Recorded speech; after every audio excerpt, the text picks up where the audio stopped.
안녕 가재들, 킴편이에요. 오늘은 추억이 몽글몽글한 그런 얘기를 해보려고 하는데요. 저도 개업 변호사 생활을 시작한 지가 벌써 7년차?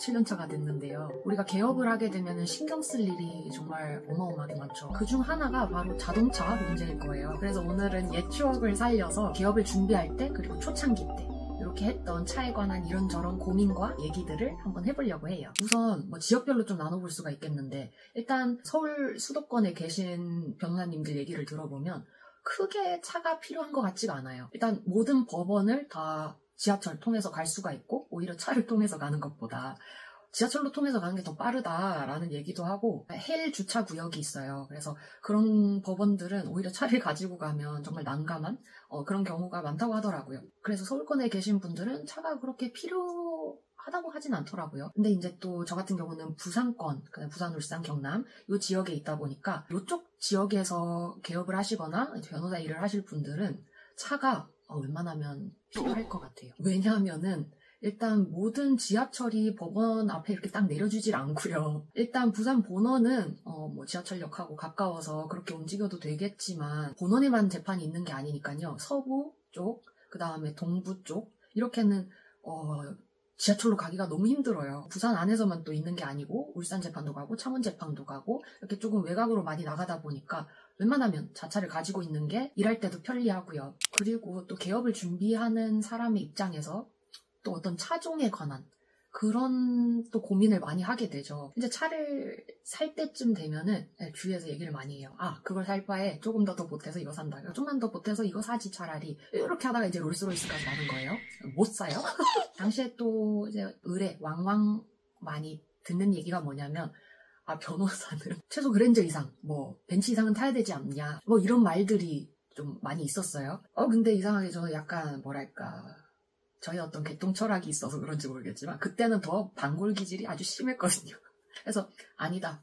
나는 그런 거 중요하지 않다. 실력으로 보여주겠다. 근데 굳이 그렇게 저도 딱딱하게 굴 필요는 없었던 것 같아요. 사실 이런 보여지는 것도 그렇게 무시할 순 없으니까. 그래서 제 생각은 굳이 이렇게 카푸어가 되고 이렇게 하는 것보다는 적절한 수준에 맞춰서 유용하게 타고 다닐 수 있을 정도면 되지 않나 그런 생각을 살짝 해봅니다. 특히나 개업 초창기라면은 경제성을 생각하지 않을 수 없는데 너무 무리하지 않게 시작하는 것도 좋은 것 같습니다. 그리고 이제 개업을 하는 입장에서 차를 또 구매를 할지 렌트 혹은 리스를 할지 비용 처리 문제도 생기고 이렇기 때문에 여러 가지를 좀 고려를 하셔야 되는데, 차를 사거나 아니면 렌트나 리스를 하는 것 각각의 장단점이 다 있고요. 또 제각기 각자의 또 사정도 다 다르기 때문에 어느 게 더 좋다라고 일률적으로 말하긴 좀 어려울 것 같아요. 저도 주위에서 들어보면은 차를 좀 자주 바꾸고 싶어하는 분들이나 아니면 신차를 뽑고 나서 그 대기 시간이 길잖아요. 그러면은 그 대기 시간이 길어서 그 사이에 어떻게 잠깐 탈 차를 찾는다거나 비용 처리, 이런 절세상의 이유 또는 감가상각 이런 문제 때문에 차를 구매를 하는 것보다 이 렌트, 특히 그 장기 렌트 있죠.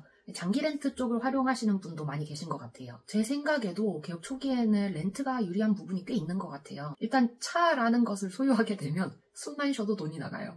여러 가지 부대 비용이 많이 들고 신경 쓸 게 또 정말 많더라고요. 일단 취등록세도 내야 되고 그 다음에 자동차 보험 당연히 내야 되죠.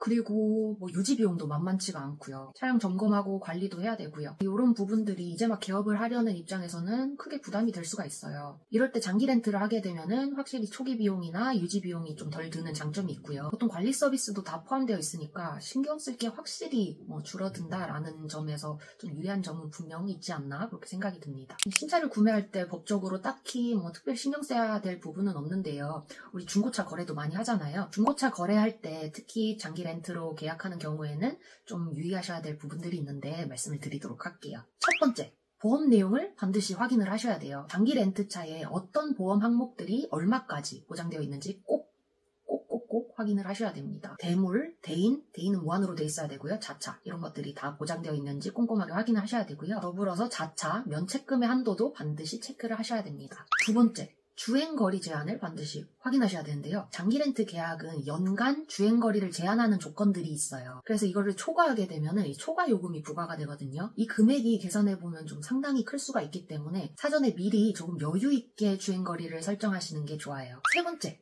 중도해지 위약금을 반드시 확인을 하셔야 돼요. 장기 렌트 계약은 이 계약 기간 내에 중도해지를 하게 될 경우에는 위약금이 발생할 수 있는데요. 그렇기 때문에 애초에 너무 길지 않게 계약 기간을 설정하시는 게 좋아요. 계약서나 약관에 중도 해지를 한 것으로 보는 경우들에 대해서도 명시를 하고 있는 경우가 있는데요. 꼼꼼히 명확히 확인을 하셔서 나중에 혹시라도 모를 예상치 못한 비용 지출이 없도록 해야겠습니다. 말씀드린 것하고 관련해서 장기 렌트에 관심이 있는데 어디서부터 어떻게 찾아봐야 되지? 이렇게 좀 생각을 하시고 계시는 분들 지금부터 좀 주목을 해주시면 좋을 것 같아요. SK 렌터카에서 홍보 문의를 주셨는데 보니까 꽤 조건이 괜찮은데 비해서 아직 많이 홍보가 안 된 것 같더라고요. 그래서 함께 소개를 드리려고 해요. 일단 SK 렌터카 좀 믿을 수 있는 회사죠. SK 렌터카 자체에서 100% 직접 관리하고 정비까지 마친 차량만 제공이 된다고 해요. 좀 퀄리티가 보장이 되겠죠. 그런 점이 우선 안심이 되는 포인트인 것 같고요. 제가 또 쭉 봤더니 차량의 선택폭이 굉장히 넓더라고요. 차종이 좀 다양하게 나와 있어서 약간 고르는 재미도 있고요. 그리고 제가 개인적으로 괜찮았다 생각되는 부분이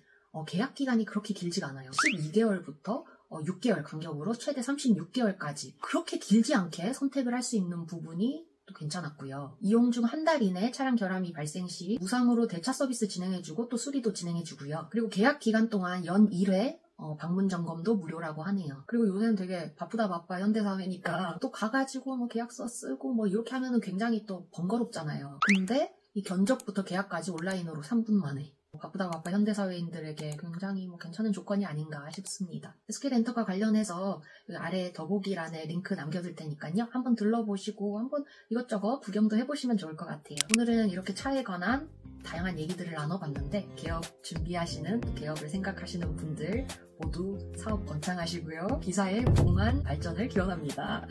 또 다음에 찾아오도록 하겠습니다. 안녕!